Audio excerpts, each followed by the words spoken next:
수원시고 국적이주 배경아동 청소년의 상황 및 사회보장에 대해 말씀드릴 건데요. 제가 이제 수원 이주민센터에서 직접 청소년들과 함께 만나면서 겪었던 일들 중심으로 해서 어떤 조치가 필요하다, 혹은 요구가 있다, 이런 거를 좀 말씀을 드리려고 해요.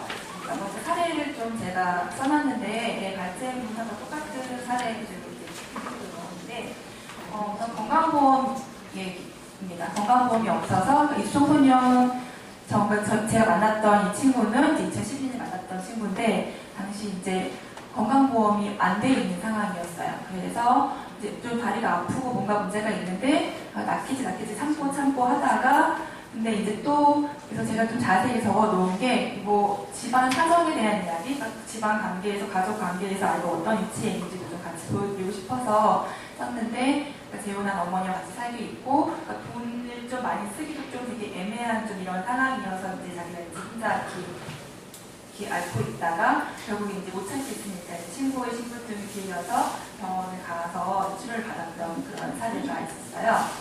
네, 그리고 또 하나를 보시면 마찬가지로 이제 건강보험 이야기인데, 친구는 당시는 뭐 18살 정도 됐던 친구였는데 중국에 살다가 이제 왔었고, 이제 어머니하고만 둘이 살고 있던 상황이었는데, 그러니까 어릴 때 그러니까 어머니가 이제 일찍 한국에 먼저 들어와서 이제 일을 하고 계셨고, 이 아이는 중국에 혼자 있다가 이제 한국 들어오게 됐는데, 어릴 때부터 이제 건강 관리가 좀 아무래도 안 되다 보니 치아 상태가 좀 좋지 않은 상황이었어요. 그런데 계속 이제 밥을 먹는 게 좀 이상한 거죠. 내가 보기엔 왜 그렇게 먹니 했더니 이제 이가 다 어금니가 안 좋아서 이제 그런 상황이었는데, 이제 보험도 마찬가지 중국 보험이 안 되어 있었고, 이제 어머니가 일을 다니시긴 했는데 이제 식당에 여기서 일을 하셨는데 거기서 보험이 들어주지도 않았고, 어머니도 딱히 뭐 지역보험을 할 생각도 안 하셨던 상황이었죠. 그래서 이제 아이가 치과 치료를 어떻게 받을까 하다가 저희가 또 무슨 치과의사협회 이런 거 연결이 좀 되어서 한번 여쭤본 적이 있어요. 그러면서 이제 거기서는 이제 이주 청소년이 아닌 그냥 청소년들 무료 진료도 해줄 수 있는 이렇게 말씀을 하셔서 요청을 드렸더니, 건강보험이 없으면 혜택을 받을 수 없다라고 하셔서 결국 이 친구는 그냥 중국에 가야겠다, 수술을 받아야겠다, 이렇게 했던 케이스였고요. 그리고 세 번째 사례는 이제 이거는 좀 보육에 대한 내용입니다. 저희 센터에 이용하시는 이제 베트남 여성분이신데, 이분이 이제 사실 그 남편분도 베트남 남성분이세요. 한국 영주권을 갖고 살고 계신데, 이제 아이를 낳았는데 어린이집을 보내려고 하니 그 보육료 지원을 전혀 받을 수가 없는 상황인 거죠. 외국인 가정 때문에. 그래서 어쨌든 부모 중에 한 명이 한국 국적이어야 다음나 이런 혜택을 받을 수 있다, 이런 이야기 듣고 했는데, 결국 이제 해당이 안 되기 때문에 어쨌든 직장을 다녀야 하는 상황이고, 그러다 보니 이제 어쩔 수 없이 이제 아이를 어린이집에 보내긴 하는데 월 40만 원에 해당하는 그런 보육료를 그냥 자부담을 내고 다니시는 상황이었어요. 그래서 본인들도 일하면서 세금 다 내고 하는데 좀 억울하다, 이런 말씀을 하신 걸 들은 적이 있습니다. 그리고 이제 이게 좀 지나다 보니 계속 이렇게 하는 것도 힘들 것 같다. 그래서 아이를 그냥 친정에 있는 베트남 보내야 되지 않을까 이런 생각을 한다는 말씀을 하신 거를 적어놓은 거고요. 네 번째 사례는 이건 어떤 초등학교에서 이제 한국어 강사를 작년에 모집을 했었어요. 저희 센터 통해서 이제 소개를 시켜드렸었는데, 사실 수업을 다문화 학생들이 많아서 좀 수업을 진행했으면 좋겠다라는 걸로 해서 갔었는데, 근데 아이들 몇 명, 한 대여섯 명 학생이 있었는데, 사실 수준도 다 다르고 이러는데, 그냥 딱 시간, 한 시간, 같은 시간에 모아놓고 수업해주세요 라고 해서, 사실 그것도 강사에게도 좀 당황스러운 상황이었는데, 여차여차 시간을 쪼개서 이제 수업을 진행했어요.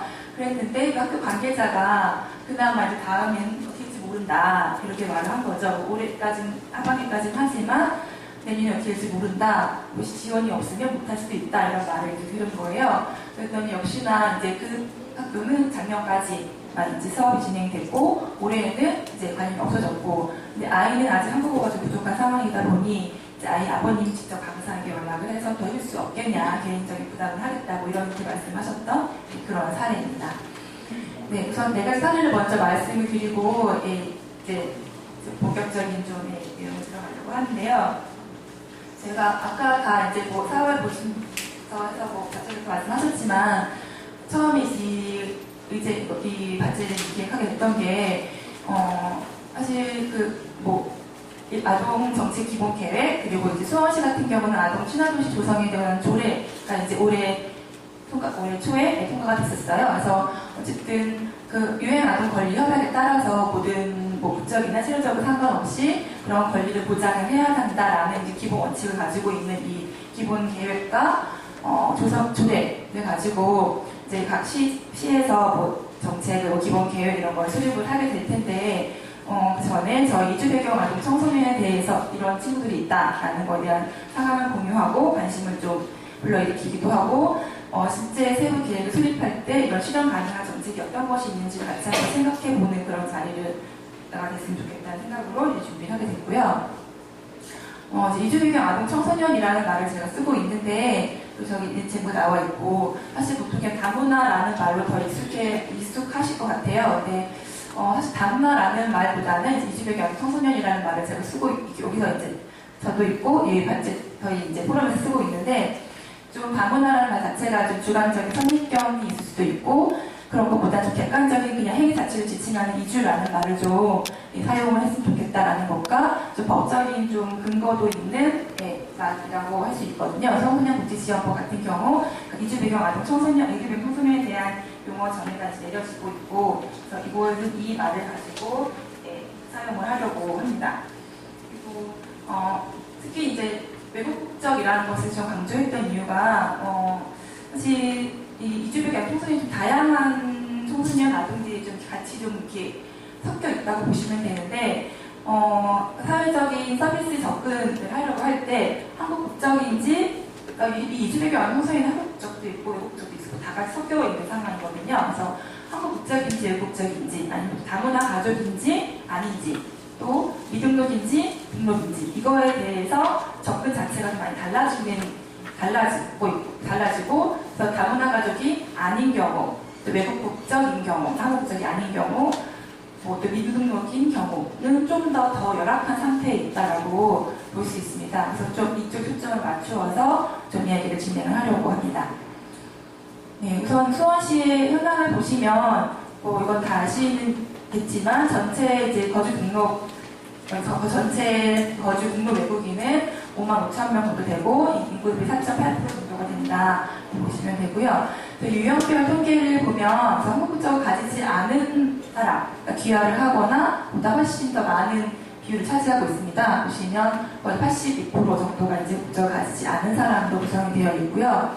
여기서 지금 이 통계는 이제 행자부의 통계인데 외국인 주민 자녀라는 것이 있어요. 그래서 이 외국인 주민 자녀가 그러면 이주배경 청소년인가? 라고 해서 보면 사실 또 되게 이거는 딱 다문화 가정의 또 일부만 사실은 통계적으로 잡고 있는 상황이거든요. 그래서 실제로 이주배경 아동 청소년이 이거보다 훨씬 더 많은 수가 존재한다라고 알 수 있는데 특히는 이제 이 외국인 근로자하고 이제 여기서 동포라고 되어 있는데 수원은 다른 지역에 비해서 중국 출신, 중국 동포의 비중이 좀 높은 편이에요. 그래서 그것이 이제 외국 국적 동포의 비율과 이 외국인 근로자에 같이 포함이 되어 있는데 외국인 근로자 중에서 중국 동포들은 약간 좀 다른 비자를 받고 오고 이들은 자녀를 동반할 수 있는 비자이거든요. 그래서 그 외국인 이 근로자 중에서 중국 동포의 수가 대략 15,000명 정도 라고 볼 수 있고요. 그리고 외국적 동포가 한 10,000명 정도 되는 상황인데 그래서 대략 이제 아이를 동반할 수 있는 외국적 동포의 비율이 그 수가 22,000명 정도가 된다라고 추정을 할 수 있을 것 같고요. 그리고 우선 이거 이제 법무 통계를 보신 뒤 연령 통계인데요. 이걸 보시면 대략적인 지금 이주배경 청소년, 아동 청소년에 대한 딱 정확한 명시적인 통계가 없기 때문에 추정을 하고 있는 중인데 이 법무부의 자료를 이 연령별로 통계가 나와 있어요. 그래서 보통 이 이주배경 아동 청소년에 해당하는 나이 연령대가 대략 한 10%, 11% 정도가 되지 않겠느냐라고 추정을 할 수 있다는 거고요. 그리고 또 이제 여기에 그러니까 모든 이런 법무부 통계나 행정부 통계에 포함되지 않는 게 사실은 그 단기 체류, 그러니까 등록되어 있지 않은 이제 외국인과 이제 미등록, 소위 이제 뭐 합법적인 비자가 없는 외국인 같은 경우는 아예 통계상으로 잡히지 않기 때문에 그 이상의 숫자가 될 수 있다라는 것도 이제 감안을 해야 된다고 볼 것 같습니다. 네, 그러면 이런 상황에서 제가 저희 의제에서 그 인주민 분과에서 어떤 거를 좀 더 초점을 잡아서 말씀을 드릴까 해서 이제 가본 게 건강과 보육, 그리고 교육, 기타 서비스인데요. 우선 건강에 대한 것을 먼저 하나씩 좀 보시겠습니다. 아까 사례에서도 이제 첫 번째, 두 번째 사례에서 말씀드린 것처럼 건강보험에 가입되어 있지 않는 이제 아동, 청소년들이 많이 있는데요. 사실 아까 이제 변호사님 말씀하셨지만 합법적 비자를 받아 노동을 하는 장기체류 외국인 같은 경우는 건강보험 가입이 가능합니다. 그런데 이제 단기체류나 미등록은 이제 건강보험 가입이 불가능하고 마찬가지로 자녀들도 이제 등록이 안 되는 상황인 거죠. 그리고 외국 국적 이주백의 아동 청소년 같은 경우는 요거에 따라서 그 부모가 모두 미등록 이어서 가입할 수 없는 경우가 있고요. 아니면 이제 부모는 그 건강보험 가입이 가능한데 이제 아이가 본인은 이제 단기 체류인 거예요. 이제 그런 경우는 부모님은 건강보험이 있어도 아이는 거기 들어갈 수 없는 경우가 있거든요. 그래서 요거가 단기 체류면 그냥 왔다 가는 건데 이게 왜 중요해? 라고 말씀하실 수 있는데 사실 중국 동포 자녀로 오는 이제 전통적이라고 하는 친구들 같은 경우는 단기 비자로 들어오는 경우가 상당히 많이 있어요. 보통 C3 비자, C3라고 하는 그 비자가 90일 체류를 할 수 있는 비자인데 이것을 가지고 이제 이 비자 받아 들어와서 또 다시 90일간 그냥 나가는 게 아니라 와서 살다가 90일 되면은 잠깐 하루 갔다 오고 갱신에서도 받아오고 또 연장 살고 이렇게 되는 친구들이 많이 있거든요. 그러니까 이런 아이들 같은 경우는 실질적으로 한국에 거주를 하는 거지만 법적으로는 그냥 단기 방문이라고 이제 보여지는 거기 때문에 이제 건강보험 뭐 이런 것들이 좀 불가능한 상황인 거죠. 그리고 또 세 번째로 볼 수 있는 게 그러니까 제도적으로는 가능한데 정보가 부족하거나 잘 몰라서 못하는 경우도 좀 상당히 존재합니다. 그러니까 부모님 같은 경우 뭐 직장을 다니긴 하는 직장에서 직장 보험이 안 된다 그러면 지역 보험으로 가입할 수 있는데 그 사실 자체를 모르는 경우도 있고 아니면 그 비용이 너무 비싸서 못하는 경우도 있고 또 한다 하더라도 뭐 아니면 부모님이 직장 보험에 가입되어 있는데 아이를 폐보험자 등록하는 가치를 모르시는 경우도 있고 그리고 더 등록하면 비용도 높아지는 거라고 생각하시는 분들도 있고 이런 식으로 좀 정보가 부족해서 그러는 경우도 좀 있어요. 이런 것들은 이런 경우도 이제 있고 그래서 어쨌든 부모가 어쨌든 아동 청소년 같은 경우는 본인보다 좀 부모의 치료 자격 뭐 이런 거랑 같이 영향을 미치기 때문에 아동 청소년들이 이런 걸로 인해서 적절한 의료 혜택을 받지 못하는 거에 대해서는 좀 별도의 좀 해결책이 필요하지 않을까라는 제안을 드리고 싶고요. 그래서 미등록 외국인의 건강보험 가입이라는 건 좀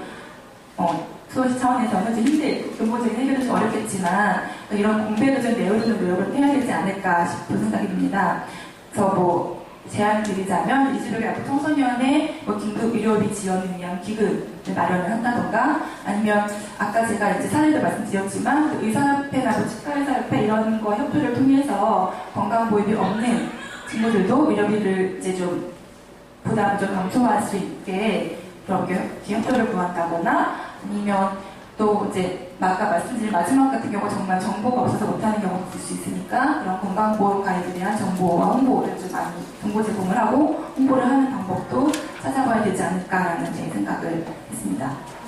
그리고 두 번째 이제 보육을 보시면 아까 세 번째 사례에서 말씀드린 것처럼 외국인 가정이 이제 아이의 보육비 지원을 받지 못하는데 이건 아까 처음 발제에서 말씀하셨었는데 부모가 다문화 가족이고 아이가 한국 국적일 경우에만 사실 보육비 지원이 가능해요. 그래서 사실 외국인 가정 같은 경우는 오히려 가족 관계가 한국에 많은 것도 아니기 때문에 사적으로 이제 그런 육아를 해결하기가 더 힘든 상황이라서 그런 돌봄 서비스가 더욱더 필요한데 그런 현실을 그렇지 못한 상황인 거죠. 그래서 뭐 아까 그 사례도 그랬지만 아이를 그냥 고국에 그냥 친정에 보낸다거나 사실 출신국에 있는 가족에게 보내겠다 이러는 경우가 많이 생기는데 이렇게 되다 보면 이제 언제 아이를 다시 만나게 될지 모르고 이제 부모와 아이가 떨어져 이별하는 기간이 길어지다 보면 서로 이제 만나는 소통이 좀 힘들어지는 이런 경우도 생길 수가 있다는 그런 문제가 있습니다. 그리고 또 한 가지 미등록 이주아들 같은 경우는 이제 보육통합 시스템의 등록 자체가 좀 어렵다라는 절차적인 문제도 있습니다. 그래서 좀 적절 모든 아동들이 그 보육 서비스 자체를 좀 실질적으로 받을 수 있는 대책을 좀 마련해야 될 필요가 있다라고 보여지고요. 아까 그 첫 번째 마태복음에서 잠깐 나왔지만 그 경기도 외국인 근로자 자녀 보육 지원이라는 이제 제도가 있는데 여기서는 이제 뭐 저소득 외국인 근로자 자녀가 3명 이상인 그 어린이집 같은 경우 교사 인건비 지원을 해주고 있어요. 그래서 그 어린이집으로 하여금 보육료를 30% 정도 감면해서 받도록 이제 권고를 하는 이제 그런 제도거든요.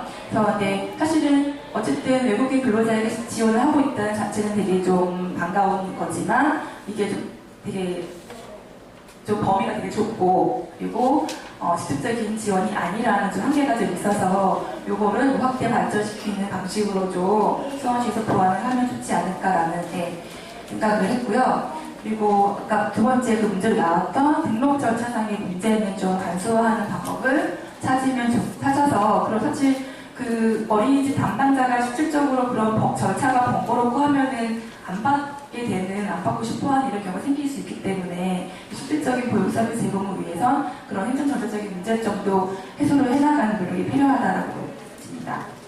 네, 그다음 이제 교육에 대한 내용인데 또 아까 이제 첫 번째 말씀에서 많이 나왔던 내용이긴 한데요. 실질적으로 지금 이제 의무교육은 국적에 상관없이 미등록이어도 교육받으면 입학을 할 수 있는 권리는 보장이 되어 있어요. 그런데 실질적으로 이제 아이가 무슨 서류를 마련을 한다던가, 그러니까 서류 같은 경우는 이제 그 자기 본국에서 준비를 해와야 되는 게 있는데 이게 제대로 되지 않으면 자기가 뭐 중학교 졸업했지만 그 학력이 인정되지 않기 때문에 더 낮은 학년으로 가야 되는 경우도 있고 또 학교 선생님들이 이거는 해본 적이 잘 모르겠다, 이런 아이 받아본 적이 없다, 혹은 그냥 뭔가 좀 다른 아이를 받는 게 좀 불편하니까 딴 학교 가면 안 되겠냐 이런 식으로 이제 학교에서 말하는 경우도 있고 사실 그런 반응을 보게 되면 부모나 아이 같은 경우는 그 학교를 보내기가 되게 꺼려지거든요. 그러니까 내 아이가 괜히 억지로 갔다가 제대로 이제 교육을 못 받는 건 아닐까 이런 생각을 하게 되기 때문에 그래서 그런 경우도 있고 또 학교장이 그냥 좀 싫다라고 하면은 사실 실질적으로 어려운 경우도 있고